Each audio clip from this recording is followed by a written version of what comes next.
The first step of removing a broken glow plug is to drill out the threaded section which is on the cylinder head and the glow plug body.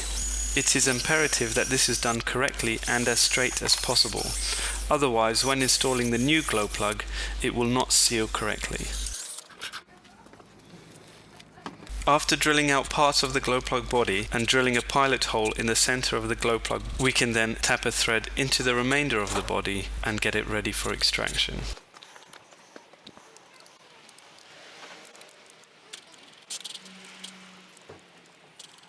Now we can install a threaded bar into the glow plug body and attach a hydraulic ram in order to extract it.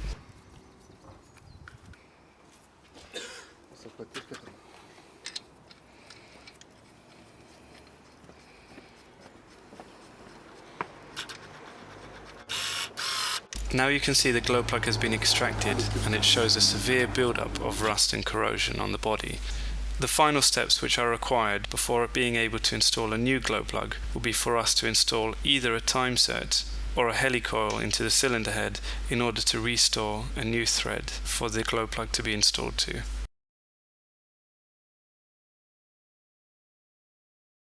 If you need assistance removing a stuck injector, stuck glow plug, or even a broken bolt, feel free to give us a call. We offer a same and next day mobile service, so we can come out to you right where the vehicle is. Give us a call on 0208 371 6945 for a free, no obligation quotation over the phone.